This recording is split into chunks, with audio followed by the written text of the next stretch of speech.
So good morning, everybody. Thank you for coming. I'm sure Ian's already said that. So yeah, my name's Mark. I'm the head of industry training at Scape, and I used to be the head of the VFX department for quite a while until the industry training bit. As Ian mentioned about our industry engagement, that's quite important to us. So I'm heading up that department. But I'm going to talk to you about the visual effects course. So these are our tutors that are on there. Oh, thanks for the mic. I've got to hold it like that. That's better. So yeah, that's me. Head of industry training. I've been working in industry for over 20 years on several movies. We've also got Claudia, who also has 20 years plus working in industry on various movies from the 2D side of things. She's complemented by Socrates, who's got 10 years plus working on rather big movies like Spectre and Fast and Furious.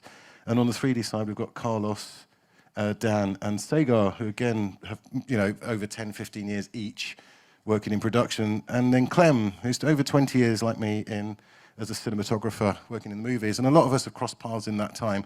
But the important take-home is that all the tutors at Escape are all industry pros. We've worked in industry for quite a long time before coming to teach, so we certainly know what the job is about, and a lot of us still actually working industry. So just to let you know, the first 6 months of this year, I worked myself as an secondment for Framestore on Thor and Moon Knight and various other movies. So we all keep our hand in, and we bring those skills directly back into the undergraduate programs, which is the important thing. We're teaching you what industry needs you to do while you're here, which is the good bit. Let's talk a little bit more about actually what you'll learn in those 3 years coming, particularly on the VFX program.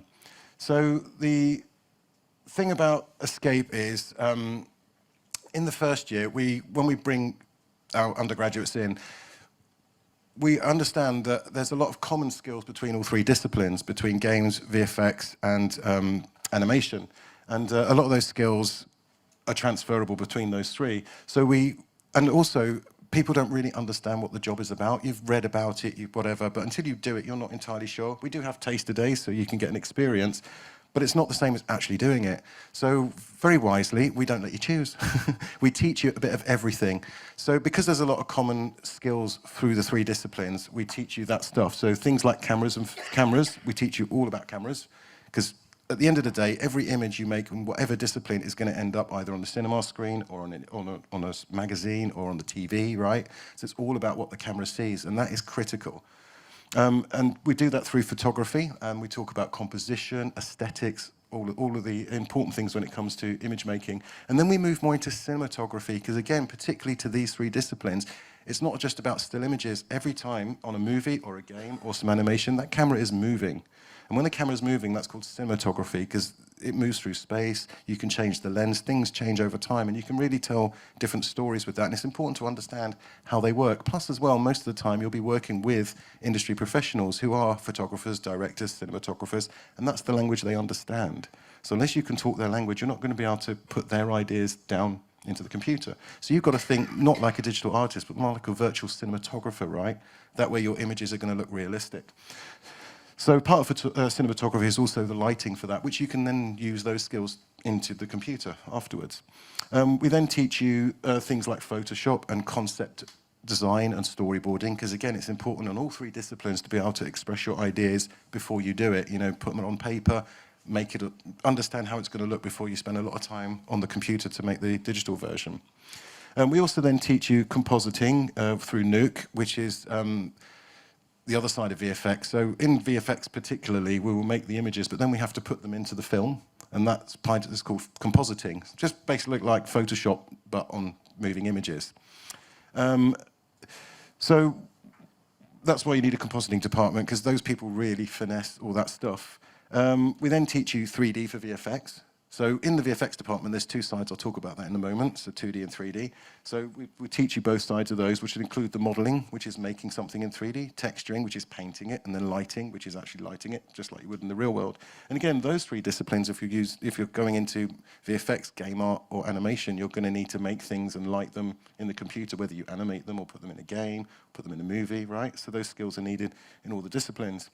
And then we talk about the virtual lighting and rendering. So again, you'll use the skills you learned on cinematography to light your virtual stuff, put your virtual camera there, and hopefully make images that look like they were shot by a professional photographer, but computer generated. And like I said, by the end of that year, you should be in a position, because you would have also done which is not mentioned there. You'd have also done some game art design as well, and you've also done some animation in the first year. So you understand all the three disciplines. So by the end of year one, you get to choose, or you get to decide, yeah, I'm definitely going to stay on what I've chosen, or you can make a choice, which is absolutely fine, to jump the discipline. So from year two, you're actually committed. I'm now going to do VFX, game art, or animation, right? So now I'm going to talk about the VFX, because in year two, that's where they start going distinct to their own disciplines. So for VFX in year two, as I mentioned, there are two sides to VFX, just to make it more complicated. There's 2D and 3D. So again, you'll learn both of those skills. You'll be trained on both those skills at the beginning, so you can be sure that you're choosing the right one, 2D or 3D. So the 3D people make the stuff, and the 2D people composite it or put it together with the original footage. And together they make the VFX team. You can't do both in the industry because they're very, very highly specialized, to be fair. So for the 3D VFX, we look more into those advanced techniques of making stuff, virtually modeling it, we call it, and texturing it and painting it and lighting it. And for the 2D side, they look at the more distinct skills, things like roto, which is where we cut stuff out. Because compositing's like Photoshop or photo montage, you cut things out and stick them on essentially, but in the computer. So we have what's called roto, which is the virtual cutting things out. And you've seen green screens are used for that kind of thing, isn't it, where you drop them out? And then other skills, like how to put them in and match all the colors so it looks perfect, and how to put it out to different medium, like film or onto television or whatever, because different displays show things in different ways. And then in the year two as well, you get to specialize. So say you choose 3D, for example, you get to say, actually, I don't want to just do, I could be a generalist, or I prefer the modeling, or I just like the painting, or I like to blow things up and become an effects artist. And that's your chance to start to specialize within that discipline. So there's modules throughout all of the years. The modules you need to pass, obviously, to move on and get the credits to get your degree. And what's really nice about the second half of year two is that we start doing projects, which is the group work, because all of this stuff is great, learning those skills, but the real job isn't how I can use a computer. The real job is how you can work in teams to create these bigger projects, right? Because that's what happens in industry. You do this, you do that, you've got to work together nicely to produce big projects under a tight deadline. And the thing about Escape is, we try and simulate industry as close as possible while you're here, so that when you leave, you're not shocked by the time you get the job. You know, that's what we've always done. We always did the short courses so people would hit the ground running when they got a job, and that ethos has carried through. So we treat the studio projects like a real job with deadlines. Clients that come in, they'll give you a brief. You have to collaborate with the other departments to create something. And often the clients will get in will be production. We can't promise that because it depends on whether production's free or not, but sometimes ILM or Framestore will come in and give you a brief. They will come and mentor the project throughout and give you advice and feedback, just like you would in industry, which is quite exciting, to be fair. So the nice thing about that is you all learn from each other, you learn from the other departments, and you see how to work together. And then in year three, it's all about honing your craft and getting into that. So that is where you really dive into your specialism and produce projects around what you choose to do. So if you want to be an effects artist, you can spend your whole time blowing stuff up and creating stuff for your showreel. And again, we also then run another professional studio project, which is a big project. And that we collaborate with the other departments. And that's when you see all our little short films. You know, you've seen all those online already. If not, have a good look. We generally collaborate the VFX with the 2D side and also animation. So the animators and together, all the students come up with a concept, they design the idea, they storyboard it, and they do everything from start to end. And then you see the results of our little short films, which we then post up to win all those lovely awards, isn't it? that we get. So have a look at some of those are really good. And that's the year three. And by that time, you know, you are literally just working like professionals. It's very unlike a degree. You're not really being taught at that point, but, you know, you're learning and asking for advice, and like you would on the job, essentially. You know, you never stop learning in this industry because the tools always change. But that's the fun bit. So, yeah, let's pop on to the next bit. So this is the show reel.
there we go. So that's a selection of the work done on the VFX course, so some 2D and 3D.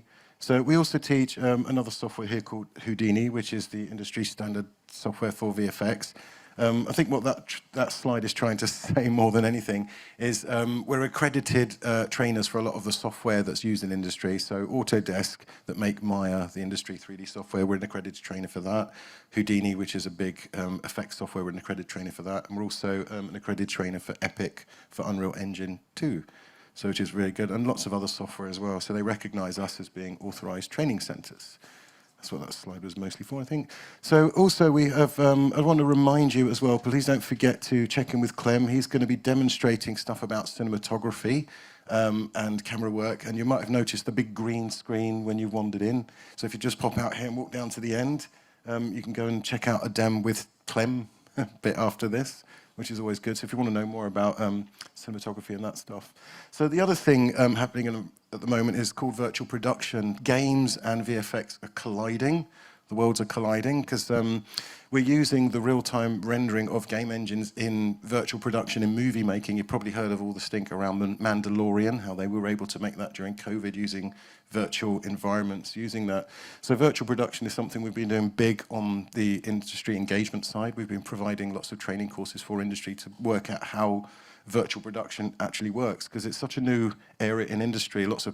Most people don't really know how it's working. They're all implementing it in slightly different ways. So we're helping train up to find out what that is. The idea is that once industry decides how they're actually doing it, we can then provide the training for that. But at the moment, we still do a lot of stuff within this because you know what skills they need at this point in time, so we're providing those. But as it all crystallizes, we'll find out where it goes. But that's quite an exciting thing. And people we've been working with at the moment is a company called Lux Machina, who did The Mandalorian, but they also do all the big pop concerts you see with the massive LED screens and all that kind of stuff. So it's quite an interesting time at the minute because, as ever, this whole industry is forever evolving and new markets are being created all the time. So if real-time virtual production excites you as well, it's an interesting time to get in there. There are no degrees really, because even industry don't know what that looks like, but it's being taught on both game art and VFX, which is pretty cool. And they're employing people from both those disciplines in order to drive this new field. So lots of exciting stuff. So the other thing is you'll find escapees at lots of VFX companies. So you'll find them at Axis, at Framestore, Disney, Pixar, obviously, DNEG, The Mill, Industrial Light and Magic, people like that all over London. And a lot of these are our industry partners.